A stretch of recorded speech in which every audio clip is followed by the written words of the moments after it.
हाँ जी next start करते हैं। कल हम लोग रेशियो एनालिसिस कर रहे थे। हाँ जी, आपका टॉपिक कल रेशियो एनालिसिस हो रहा था, जिसमें हमने लिक्विडिटी रेशियो कर ली थी। 3-4 रेशियो थी लिक्विडिटी में। करंट रेशियो थी, लिक्विडिटी रेशियो थी, एसेट लिक्विड रेशियो था, एब्सोल्यूट था। अभी नेक्स्ट हम लोग जो रेशियो करने जा रहे हैं वो हमारी प्रॉफिटेबिलिटी रेशियो है, जिसमें कंपनी अपना ऑलवेज प्रॉफिट देखती है। प्रॉफिटेबिलिटी रेशियो में सबसे पहले जो रेशियो हमारे पास आ रही है वो है gross profit ratio. Gross profit ratio, पहले तो आपको ग्रॉस प्रॉफिट पता होगा क्या है। कंपनी के पास जब विदाउट टैक्स माइनस किए हुए, विदाउट खर्चे अपने माइनस किए हुए जो प्रॉफिट होता है उसको ग्रॉस प्रॉफिट बोलते हैं। ग्रॉस प्रॉफिट की रेशियो निकालेंगे कैसे? जीपी, इसको ग्रॉस प्रॉफिट बोलते हैं, divide by net sales multiply by 100। अभी जीपी निकालना आता है? कोई ऐसा बंदा हो जिसको ग्रॉस प्रॉफिट निकालना नहीं आता? नहीं आता। आपने बेटे मतलब बैलेंस वो नहीं किया हुआ, अकाउंट्स नहीं किया हुआ। जब हम लोग अकाउंट्स करते हैं तो ट्रेडिंग अकाउंट बनाते हैं। ट्रेडिंग अकाउंट में एक तरफ परचेज होता है, एक तरफ सेल होता है, इधर डायरेक्ट खर्चे होते हैं, इधर क्लोजिंग स्टॉक होता है। इस साइड का टोटल करना है, इस साइड का टोटल करना है। अगर तो सेल की साइड का टोटल ज्यादा है, परचेज की साइड का टोटल माइनस है, सेल में से इसको माइनस करेंगे, जो टोटल आएगा डिफरेंस वो हमारा ग्रॉस प्रॉफिट होता है ट्रेडिंग अकाउंट। ठीक है, सेल में से मतलब कि आपके sale cost of good sale, इसको बोलते हैं cost of good sale. Sale करने के जो आपने खर्चे किए, सामान खरीदा, जो डायरेक्ट खर्चे आपके लगे उनको माइनस जब आप कर देते हैं तो आपके पास जो डिफरेंस आएगा उसको ग्रॉस प्रॉफिट बोलते हैं। तो ग्रॉस प्रॉफिट इस तरीके से निकलेगा। ग्रॉस प्रॉफिट का नेट सेल, नेट सेल क्या मतलब क्या होती है? जो आपके पास सेल है, जैसे कि ये सेल की वैल्यू, सेल आपने मार्केट में, ये नेट सेल।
तो हम बात कर रहे थे ऑपरेटिंग रेशियो की। ऑपरेटिंग रेशियो आपकी क्या होगी भी? जो आपकी ऑपरेटिंग कॉस्ट है, मींस बिजनेस चलाने में कंपनी को जो आ रहा है, जितनी कंपनी के खर्चे हुए, जितनी कंपनी की इनकम हुई, उसका जो डिफरेंस होता है उसको ऑपरेटिंग कॉस्ट बोलते हैं। ऑपरेटिंग कॉस्ट अगर आपने निकालनी तो कैसे निकलेगी? कॉस्ट ऑफ गुड्स सोल्ड, सामान बेचने पे जो भी खर्चे है आप मतलब जैसे कि सेल का कमीशन, एडवर्टाइजमेंट, इसको ऑपरेटिंग कॉस्ट बोलते हैं। क्योंकि आपने सामान बेचा, सामान बेचने पे आपके खर्चे तो लगते ही हैं। कॉस्ट ऑफ गुड्स सोल्ड सबसे पहले जो आपका सामान, वैसे हमने बोला कि सेल एडवर्टाइजमेंट हो गया, सेल का कमीशन हो गया, इसको हम बोलते हैं कॉस्ट ऑफ गुड्स सोल्ड। इसमें से और प्लस करेंगे साथ में एडमिनिस्ट्रेशन खर्चे। ऑपरेटिंग कॉस्ट में जैसे कि ऑफिस के खर्चे भी तो लगते हैं, ऑफिस वाले टेलीफोन हो गया, स्टेशनरी हो गया, बहुत सारे खर्चे करते हैं ऑफिस वाले भी। जो भी ऑफिस के खर्चे होंगे वो भी सारे इसमें प्लस किए जाएंगे, तब जाके आपकी ऑपरेटिंग कॉस्ट निकलेगी। और उसमें सेलिंग एंड डिस्ट्रीब्यूशन, मैंने जैसे बोला कि सेल कमीशन हो गया, सामान लोगों तक पहुंचाने का कैरीज आउटवर्ड का खर्चा हो गया, ये सारे खर्चे अगर ऐड करते हैं तो हमारे पास ऑपरेटिंग कॉस्ट निकलती है। समझ लगती है? कोई सामान आपने बेचना उसका cost plus administration expensive, administration mean जैसे कि ऑफिस के जो खर्चे हुए हैं वो, प्लस सेल करने और डिस्ट्रीब्यूट करने पे जो आपका खर्चा है, सेल का एडवर्टाइजमेंट किया आपने, प्रोडक्ट का एडवर्टाइजमेंट जिसे बोलते हैं, सामान लोगों के पास पहुंचाया, उसका खर्चा भी आपने दिया, तो वो वाली कॉस्ट भी इसमें प्लस हो जाती है। इन तीनों चीज़ों को बुला के बनती है operating cost, divide by company की जितनी पूरी सेल हुई है, मल्टीप्लाई बाय 100, इसको बोलते हैं ऑपरेटिंग रेशियो। इससे कंपनी अपनी इनकम देखती है कि एक्चुअल में हमने कितना पैसा रेवेन्यू में कमाया। उसके बाद रेशियो जो आपके पास आ रही है ऑपरेटिंग प्रॉफिट रेशियो, नाम वैसे ही रहेगा, इसमें आ जाएगा ऑपरेटिंग प्रॉफिट रेशियो।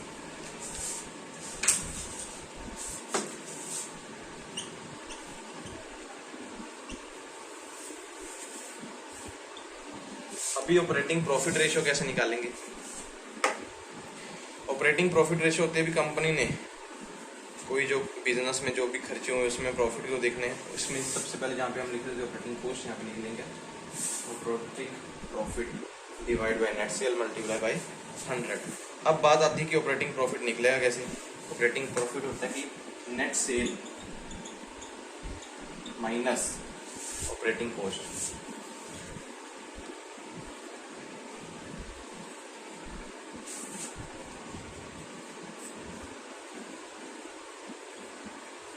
हमने लास्ट जो की थी ऑपरेटिंग कॉस्ट रेशियो की थी, उसमें मैंने ऑपरेटिंग कॉस्ट आपको बताया था भी कॉस्ट ऑफ गुड सेल्ड, जितने की सामान सेल हुआ plus administration expensive plus distribution expensive, वो ऑपरेटिंग कॉस्ट होता है। अभी ऑपरेटिंग कॉस्ट प्रॉफिट रेशियो निकालना है। ऑपरेटिंग कॉस्ट से हमें प्रॉफिट कितना हुआ उसकी रेशियो को ऑपरेटिंग प्रॉफिट कैसे निकलेगा, जितना आपका सेल हुआ, सेल का टोटल वैल्यू माइनस जो भी ऑपरेटिंग कॉस्ट हमने लास्ट एपिसोड पढ़ा, जो ऑपरेटिंग कॉस्ट के उसको माइनस कर देंगे तो जो हमारे पास आ जाएगा वो प्रॉफिट आ जाएगा। मतलब सेल में से ऑपरेटिंग कॉस्ट माइनस कर दोगे, सेल के मिलते जुलते जो भी खर्चे हैं तो हमारे पास ऑपरेटिंग प्रॉफिट आ जाएगा। उसको सेल से डिवाइड करो, मल्टीप्लाई बाय 100 करो तो आपके रेशियो कौन सी आएगी, operating profit ratio. Point clear है जी? आपके पास लास्ट में एक सीधा ही क्वेश्चन दे सकते हैं, अभी आपको सारा डाटा दे देंगे क्वेश्चन करने के लिए। उसके बाद आपके पास नेक्स्ट जो आ रही है नेट प्रॉफिट रेशियो। पहले हमने ग्रॉस प्रॉफिट रेशियो किया था, ग्रोथ के बाद हमने कर लिया ऑपरेटिंग रेशियो, ऑपरेटिंग के बाद ऑपरेटिंग प्रॉफिट रेशियो। अभी हम लोग कर रहे हैं net profit ratio. Net profit ratio कैसे निकलेगा भाई? Net profit after tax divide by company की नेट सेल्स मल्टीप्लाई बाय 100। कोई ऐसा बंदा जिसको पता हो कि नेट प्रॉफिट आफ्टर टैक्स क्या होता है तो मैं समझा सकता हूँ, वैसे ऐसे कोई इसमें समझाने वाली दिक्कत नहीं। प्रॉफिट जब भी किसी कंपनी का प्रॉफिट के बाद जैसे कोई इनकम टैक्स या कोई आपने और टैक्स देना, जो डिविडेंड टैक्स या कोई और टैक्स आपने जो भी पे करने हैं, हमने इसी बुक में पढ़ा था जैसे ऑपरेटिंग कॉस्ट निकाल रहे हैं या फिर मार्जिनल कॉस्ट ही निकाल रहे हैं, उसमें लिखा था ना कि आपका जो भी टॉपिक आ रहा है प्रॉफिट की में से टैक्स माइनस करते हैं तब हमारे पास नेट प्रॉफिट आता है। Means net profit after tax जो वैल्यू आपके पास बचेगी, 100 रुपये मान लो आपका प्रॉफिट है, 20 टैक्स हो गए तो 80 प्रॉफिट रह जाएगा। उसको नेट सेल से डिवाइड करेंगे, मल्टीप्लाई बाय 100 कर देंगे तो आपके पास नेट प्रॉफिट आ जाएगा। अभी उसका रेशियो भी आपको कितने रेशियो में अपना प्रॉफिट कमा रहे हैं। उसके बाद आता है दूसरा return on investment, return on investment ratio. सबसे पहले तो बात करते हैं रिटर्न ऑन इन्वेस्टमेंट क्या है। आपको पता है रिटर्न ऑन इन्वेस्टमेंट, जो भी पैसा मैंने कंपनी में लगाया है, समझिए, जो भी पैसा मान लो मैंने लगाया, चाहे मेरे शेयर होल्डर ने कंपनी में पैसा लगाया है, क्योंकि कई बार कंपनी में ऐसे पर्सन होते हैं सारा पैसा खुद नहीं लगाया होता, शेयर मार्केट में बेचे होते हैं, लेकिन जो पैसा कंपनी में लगाया है भाई उससे प्रॉफिट तो कमाना ही है। तो वो देखते हैं कि हमने जो पैसा लगाया है इन्वेस्टमेंट में हमें रिटर्न क्या मिल रहा है। अगर इसको आपने निकालना तो कैसे निकलेगा, ऊपर आपके पास आएगा net profit after tax, net profit after tax and interest. जो भी हमने किसी के बंदे के इंटरेस्ट वगैरह पे करना है, क्योंकि किसी से हम जब पैसा लेते हैं टैक्स तो भरना ही है कंपनी के प्रॉफिट से, उसी प्रॉफिट में अगर किसी का ब्याज भी हमने देना है तो वो भी इसमें से माइनस कर देंगे, डिवाइड कर देंगे share holder fund. Share holder के फंड क्या होंगे, equity shareholder, preference shareholder, जो भी बंदे कंपनी में पैसे लगा के बैठे हुए हैं। पॉइंट क्लियर है जी? अगर आपको रिटर्न ऑन इन्वेस्टमेंट कमाना है, net profit after tax and interest, profit में से टैक्स माइनस कर दो, जो भी इंटरेस्ट आपने देना है वो भी माइनस कर दो, आपके पास net profit after tax and interest आ जाएगा। डिवाइड करेंगे shareholder fund. Shareholder fund means equity shareholder, preference shareholder, जो भी पर्सन है उनका आप टोटल करके डिवाइड कर देंगे और मल्टीप्लाई बाय 100। सॉरी भूल गया मैं लिखना, ये भी साथ में लिख दें, हटा दो।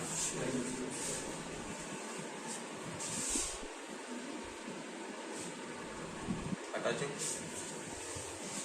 शेयर होल्डर ने जितना भी पैसा लगाया है उसके ऊपर। इसी के बाद एक और रेशियो आती है return on capital employed ratio.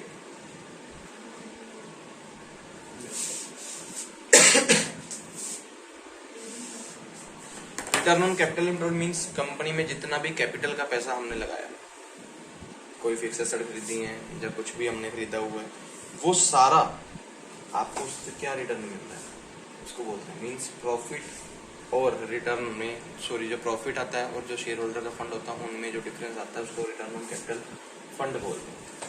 अगर इसको आपको निकालना है, इसका फॉर्मूला यहाँ लिखा हुआ है रिटर्न ऑन कैपिटल और हाँ रेशियो के लिए net profit after tax divide by gross capital employed.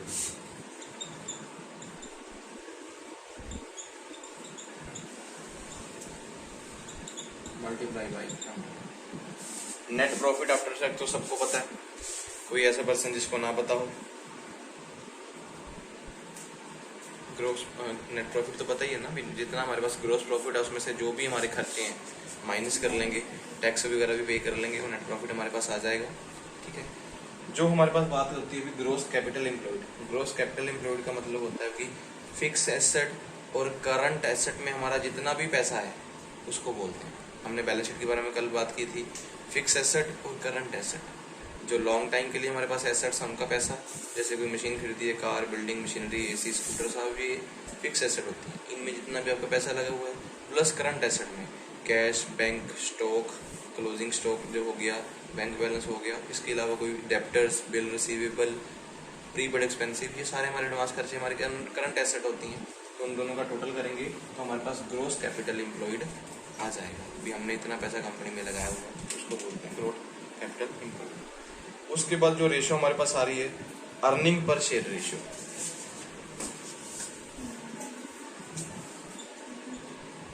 Earning per share ratio, एक शेयर के ऊपर कंपनी कितना पैसा कमा रही है इसको बोलते हैं earning per share ratio.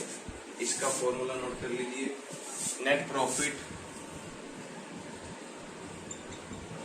After tax and dividend divide by number of equity share.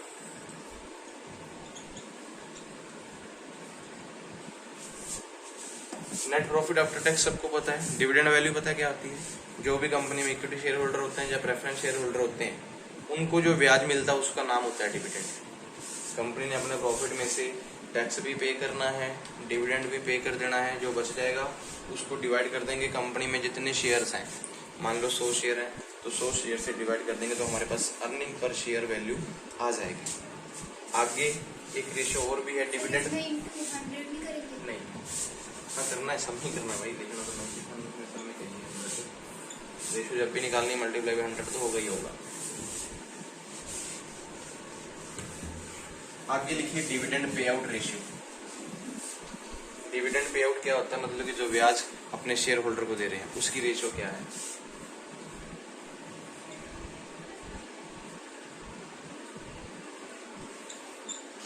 ये सारी रेशियो जो आपकी प्रॉफिट से डील करती हैं, ठीक है, क्योंकि जो ब्याज भी दे रही है कंपनी प्रॉफिट से ही दे रही है तो उसका रेशियो निकालना है। इसमें आएगा इक्विटी डिविडेंड। इक्विटी डिविडेंड हो चाहे प्रेफरेंस डिविडेंड हो, क्योंकि दो शेयर होल्डर को डिविडेंड मिलता है, इक्विटी शेयर वालों को और डिविडेंड वालों को, प्रेफरेंस वालों को। उनको जो ब्याज मिलता है उसका नाम है डिविडेंड। जो डिबेंचर होल्डर होते हैं उनको इंटरेस्ट ही लिखते हैं, वो कंपनी के शेयर होल्डर नहीं होते, एक तरह के क्रेडिटर्स ही माने जाते हैं। इसको डिवाइड करेंगे नेट प्रॉफिट आफ्टर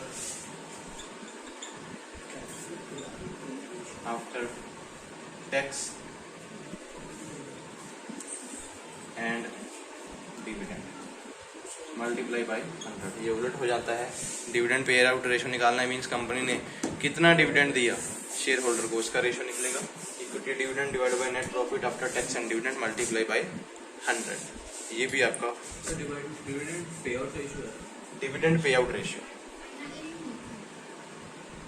इससे ऊपर है डिविडेंड पे आउट रेशियो। देखो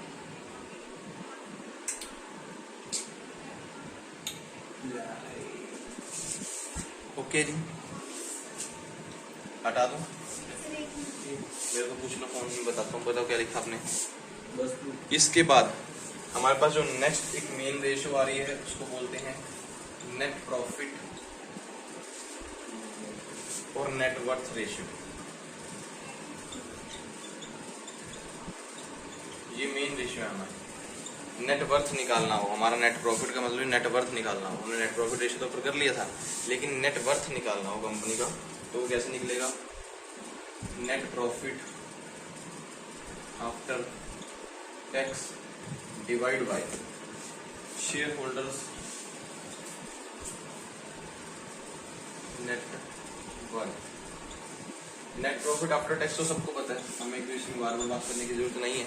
फिर नेट प्रॉफिट आफ्टर टैक्स क्या होता है, प्रॉफिट में से जो टैक्स माइनस कर देंगे वो नेट प्रॉफिट होता है। अभी ये शेयर होल्डर का नेट वर्थ कैसे निकलता है। शेयर होल्डर का नेट वर्थ का मीनिंग होता है टोटल टेंजिबल एसेट्स, या फिर टोटल टेंजिबल नेट वर्थ भी बोल सकते हैं हम लोग। जितनी भी हमारी कंपनी में टोटल टेंजिबल एसेट्स हैं उसको बोलते हैं net worth. Total tangible net worth कैसे निकलेगा, कंपनी की सारी एसेट्स माइनस कर दीजिए कंपनी की लॉन्ग टर्म लायबिलिटीज। जितनी भी कंपनी की एसेट्स हैं टोटल, उसमें से कंपनी की टोटल जो लायबिलिटीज लॉन्ग टर्म वाली हैं वो माइनस कर देंगे तो हमारे पास कंपनी के शेयर होल्डर की वेल्थ जो अपनी वर्थ है वो निकल के आ जाती है।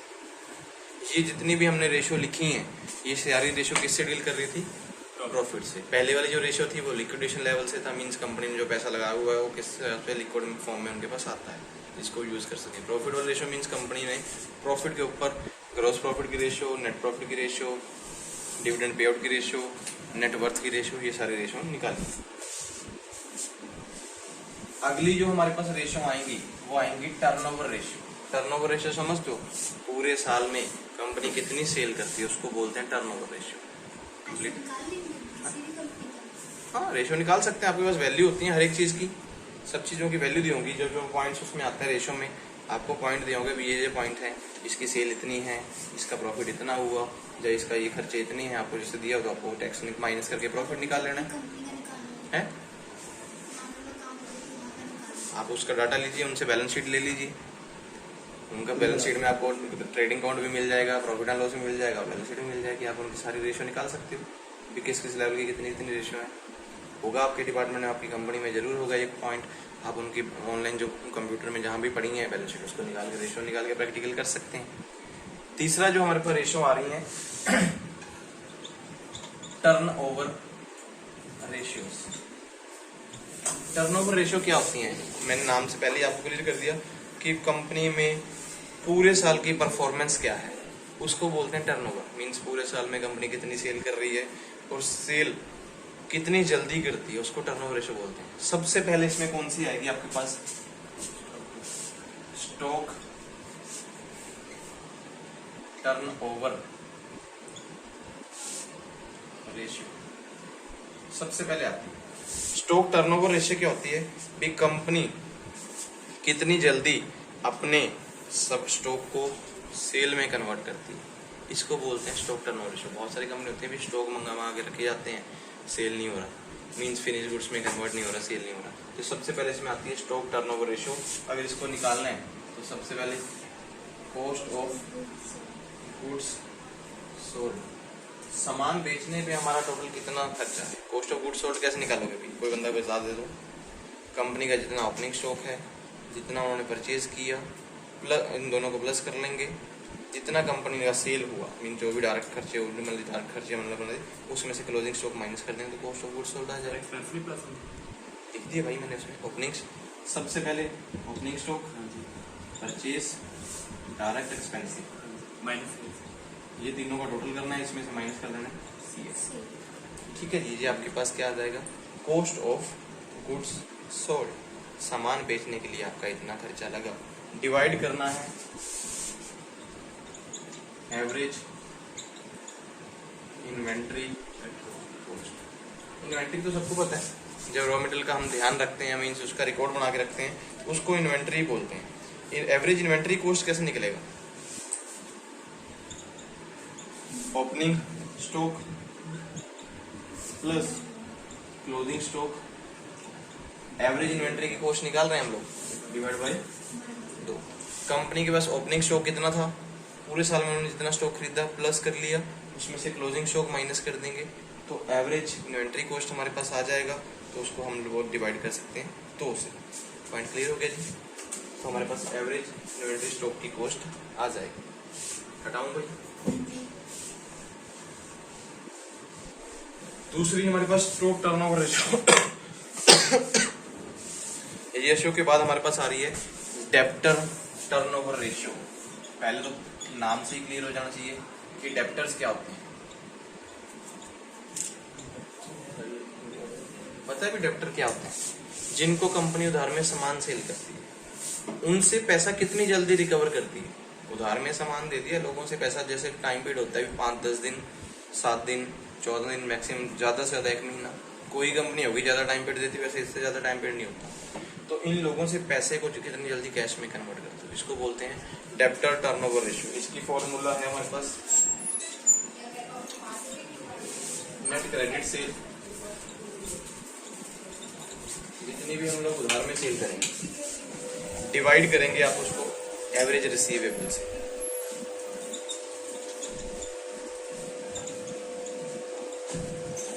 एवरेज रिसीवेबल, उधार की सेल तो आपको क्लियर हो ही गई है। अभी हमारी उधार की सेल क्या है, जितनी भी आप उधार में सामान बेचोगे उसको उधार की सेल बोलेंगे। एवरेज रिसीवेबल क्या होते हैं, इसके ओपनिंग, जिनको आपने पहले से किसी से पैसे लेने हैं वो हो गया, माइनस क्लोजिंग, जिनका पैसा आप ले चुके हैं उनको माइनस कर देंगे। मीन लास्ट में जो हमारे पास पैसे बचे हैं जिन लोगों से लेने हैं उनसे माइनस करो, डिवाइड बाय 2 कर दो, तो आपके पास क्या आ जाएंगे, एवरेज रिसीवेबल। इससे हमारी क्या निकलती है, डेब्टर टर्नओवर की रेशियो। पॉइंट क्लियर जी। तीसरी आपके पास है डेब्ट कलेक्शन टाइम पीरियड रेशियो। जो उधार में पैसा आपने दिया हुआ है उसको कितने टाइम पीरियड में आप इकट्ठा कर रहे हैं, उसकी रेशियो भी निकाली हुई उन्होंने। इसको निकालने का रेशियो आपके पास लिखा उन्होंने month days in a year, महीने या फिर दिन, मोस्टली दिन के हिसाब से ही होता है। ऊपर 365 लिखते हैं, डिवाइड बाय लिखते हैं डेब्टर टर्नओवर। डेब्टर टर्नओवर जो आपने ये निकाला, जो रेशियो होगा वो रेशियो लिखेंगे तो आपके पास आंसर आ जाएगा कि कितने दिन में आप किसी बंदे से एवरेज बेस पे या रेशियो बेस पे पैसा ले रहे हैं। ये रेशियो क्लियर हो गया। उसके बाद डेब्टर टर्नओवर के बाद आपके पास आती है, नाम ही चेंज होगा, क्रेडिटर्स। क्रेडिटर समझते हो क्या, जिनसे अपने उधार में सामान खरीदा हुआ, इनकी रेशियो में क्या आ जाएगा, नेट क्रेडिट, सिर्फ नेट क्रेडिट परचेज, जिनसे आपने उधार में सामान खरीदा हुआ है, डिवाइड बाय एवरेज अकाउंट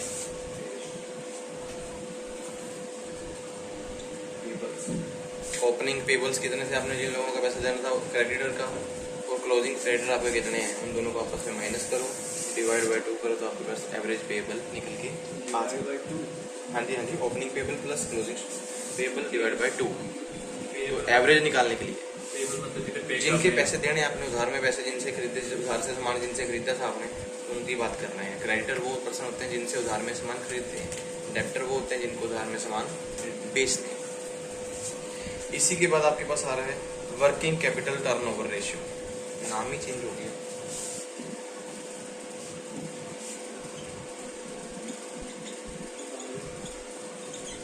पहले तो पॉइंट क्लियर होना चाहिए, वर्किंग कैपिटल क्या है, कोई बंदा बता दे आप में से, क्योंकि कैपिटल क्या होता है, जो बिजनेस में पैसा कोई भी ओनर लगाते हैं वो कैपिटल होता है। तो वर्किंग कैपिटल क्या होता है, जो पैसा कैपिटल में लगाया गया, कोई भी कंपनी उसको संभाल के नहीं रखती। मैं ऐसा नहीं बोलूँगी जैसे मेरे पास तिजोरी अभी मैं इसमें पैसा रख दूंगा, उस पैसे को बिजनेस के ऑपरेशन में जब यूज करते हैं तो वो क्या बन जाती है, वर्किंग कैपिटल। सिंपल सी बात है। तो इसकी भी उन्होंने टर्नओवर रेशियो रखी है। अभी कंपनी ऑलवेज अपने पास वर्किंग कैपिटल को कैसे मैनेज करके रखती है, ऑलवेज उनके पास पैसा अवेलेबल होता है या नहीं होता। कोई भी कंपनी काम नहीं कर सकती अगर उनके पास cash in hand always available नहीं है। Working capital means daily base पे कुछ भी खर्चे करने कर सकते हैं। अगर इसकी रेशियो निकालनी है तो आप जैसे निकलेगी नेट सेल्स, आपको पता है जितनी हमारी सेल उसमें से खर्चे माइनस कर दीजिए तो नेट सेल हो जाएगी, डिवाइड बाय वर्किंग कैपिटल। से डिवाइड कर देंगे। नेट सेल का फॉर्मूला हमें पता ही है, जितनी हमारी सेल है माइनस में सेल रिटर्न कर दो, नेट सेल। वर्किंग कैपिटल कैसे निकलेगी? कंपनी की जितनी भी करंट एसेट है, करंट एसेट समझते हो, कैश, बैंक बैलेंस, स्टॉक, इसके बारे में हमने बहुत बार बात कर लिया। डेप्टर्स, रिसीवेबल, मार्केट सिक्योरिटी, ये करंट एसेट है। इसमें से करंट लायबिलिटी को माइनस कर दो तो आपके पास क्या निकल के आ जाएगा? Working capital. पॉइंट क्लियर है जी? करंट लायबिलिटी क्या होंगी? Creditors, bill payable, account payable जो भी आपके पास खड़े हैं, या फिर आउटस्टैंडिंग एक्सपेंसिव्स, वो सारे आपकी करंट लायबिलिटी होती है। करंट एसेट में से करंट लायबिलिटी माइनस करोगे तो वर्किंग कैपिटल निकल के आ जाएगी। तो आपके पास इसकी रेशियो बन जाएगी वर्किंग कैपिटल की टर्नओवर की रेशियो।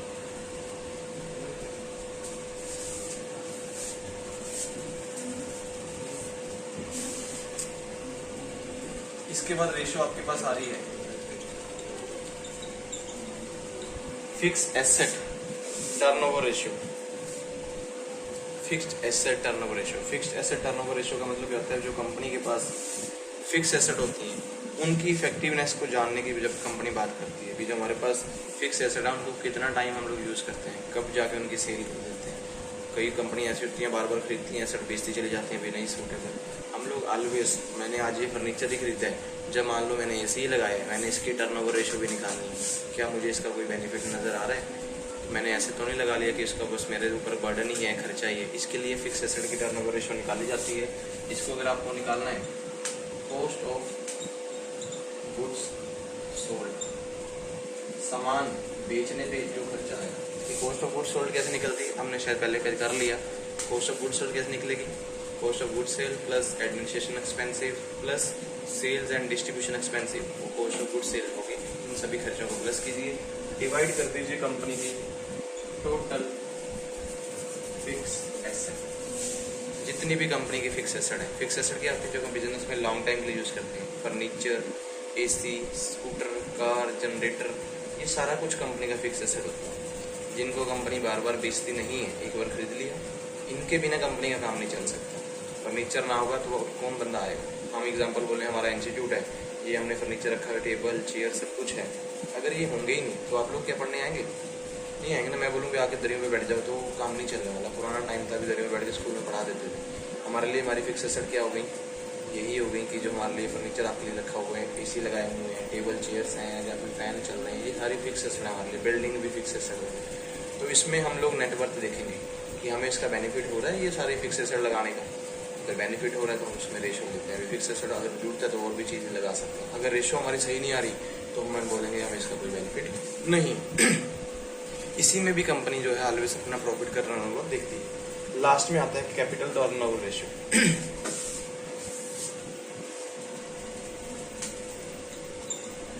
कैपिटल टर्नओवर का मतलब जो कंपनी ने बिजनेस में पैसा लगाया उसको कितने टाइम में रिकवर कर रही है। क्या वो पैसा रिकवर भी हो रहा है उनका? नहीं हो रहा। उस पैसे जो पैसा जनरेट कर रही है नहीं कर रही। मान लो बिजनेस स्टार्ट किया कि 10 लाख लगा के, एग्जाम्पल के तौर पर, क्या आप 10 लाख से कोई पैसा कमा भी रहे हो तो उसको बोलते हैं। कुछ लोग होते हैं भी हर साल लॉस ही दिखा रहे हैं, फिर तो बिजनेस बंद करने का ही बेनिफिट है। तो कैपिटल टर्नओवर अगर आपको निकालना है तो कंपनी इसमें लिखा गया कॉस्ट ऑफ सेल, कंपनी जितनी भी सेल कर रही है उसके ऊपर जितनी उसकी कॉस्ट लग रही है, डिवाइड कर देंगे कंपनी में नेट एम्प्लॉय। नेट एम्प्लॉय का मतलब है जितना पैसा कंपनी ने बिजनेस में लगाया है एक्चुअल में, उसको बोलते हैं कैपिटल टर्नओवर। कैपिटल एम्प्लॉयड या फिर नेट कैपिटल एम्प्लॉयड लिखना है। नेट कैपिटल मीन्स टोटल जितना पैसा आपने इसमें लगाया है। कुछ ऐसा होता है ना, कुछ पैसे बनों के, शायद आपका टॉपिक थोड़ा सा बाहर है, इसमें शेयर में होता है इक्विटी शेयर, प्रेफरेंस या डिविडेंड। जब भी कोई बंदा शेयर खरीदता है तो सारे के सारे पैसे एक बार में नहीं देता। कुछ बंदे ऐसे भी होते हैं जिन्होंने पैसे अभी पेंडिंग होते हैं। जब शेयर मंगाए जाते हैं ना, सबसे पहले होता है एप्लीकेशन, अलॉटमेंट, कॉल्स। ये कॉल्स कई बार first call, second call, final call ऐसे भी हो जाता है। कई बार इकट्ठा कॉल मांगते। जब भी वो कंपनी शेयर इशू करोगी सबसे पहले एप्लीकेशन मांगते हैं। भी 10 रुपये की एप्लीकेशन, सब लोग जिन्होंने शेयर खरीदे 10 रुपये के हिसाब से पैसे दे दें। जिन लोगों को शेयर इशू होंगे फिर उनको बोलेंगे कुछ पैसे इसमें दो और कुछ पैसे इसमें दो। अभी नेट कैपिटल एम्प्लॉयड का मीनिंग क्या हो गया? अगर आपके पास एप्लीकेशन का पैसा आया हुआ, बाकी कोई पैसा भी आया ही नहीं है, तो जिन लोगों को पूरा पैसा है उनको रख लेंगे, जिनका नहीं है उनको माइनस कर देंगे। तो तो उसको बोलते हैं नेट कैपिटल इम्प्लॉयड। आप ऐसे नहीं बोल सकते मेरे 1000 रुपये कैपिटल है, अभी मेरे पास 400 यहाँ से आ गया, 500 यहाँ से आ गया, 100 रुपये कैसे बन जाएगा पड़ा है, तो मैं क्या करूँगा 1000 में से 900 माइनस करूँगा, 100 रुपये जो माइनस किए हैं वो बाहर हो जाएंगे, मेरे पास जो बचे वो 900 यहाँ पर डालूंगा, फिर मेरे पास नेट कैपिटल मैंने इतना पैसा डाला है। हम स्टार्टिंग में नहीं बोल सकते कि मैंने 1000 शेयर इशू किए थे, 1000 रुपये मेरे पास हैं, नो, आपके पास तो 900 आए हैं, तो आप 900 को लेके चलेंगे। पॉइंट क्लियर हो गया। नेट कैपिटल एम्प्लॉयड में जितना पैसा कंपनी के पास एक्चुअल में आया हुआ है उसको नेट कैपिटल एम्प्लॉयड बोलेंगे। ये रेशियो के बाद कितने प्रकार की रेशियो हो गई हमारे पास? 3 प्रकार की बनी थी ना। हमने सबसे पहले लिक्विडिटी की करी, फिर प्रॉफिट की करी, उसके बाद ये टर्नओवर की हुई है। इसके बाद जो रेशियो आएंगी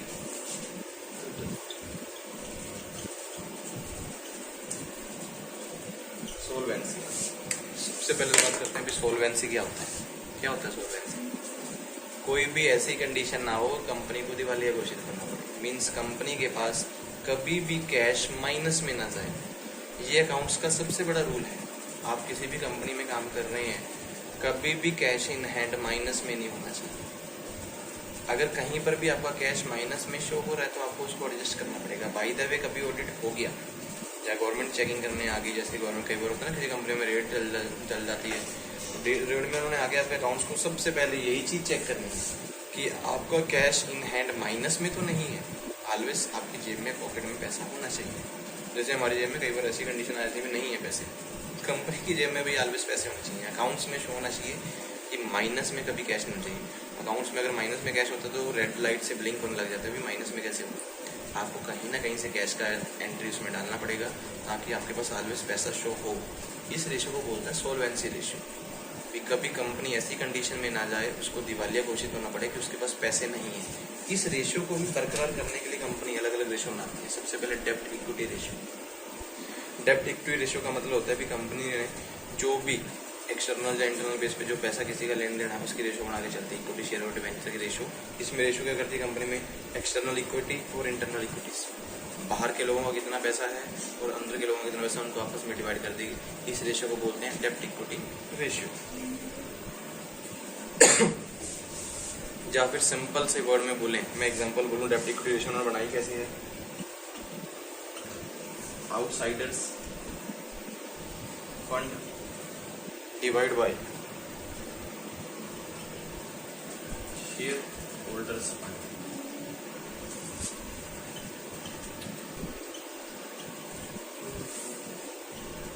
अभी बात करते हैं आउटसाइडर रेशियो।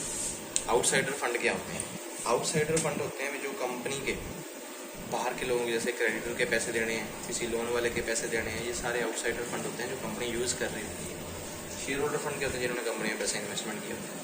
इनमें ऑलवेज कंपनी बैलेंस बना के चलती है। कई बार ऐसी कंडीशन में आता है कि बाहर के लोगों के पैसे हमने देने और हमारे पास पैसा ना हो, इसमें रेशियो बना के चलते, इसको डेब्ट इक्विटी रेशियो बोलते हैं। दूसरी हमारे पास कंपनी की रेशियो आती है प्रोप्राइटरी रेशियो।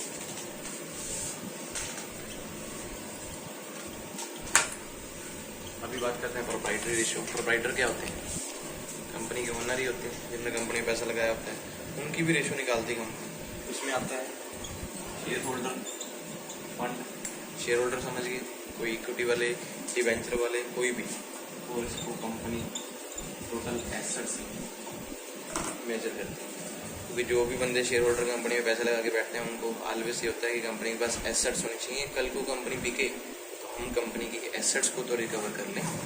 जब भी कोई बंदा पैसे लगाता है ना कंपनी उसको कोई श्योरिटी देती है, भी हमारे पास इतना पैसा है बैंक में या लोन में, या फिर हमारे पास इतनी एसेट्स हैं, तो इसकी रेशियो भी ऑलवेज बनती है।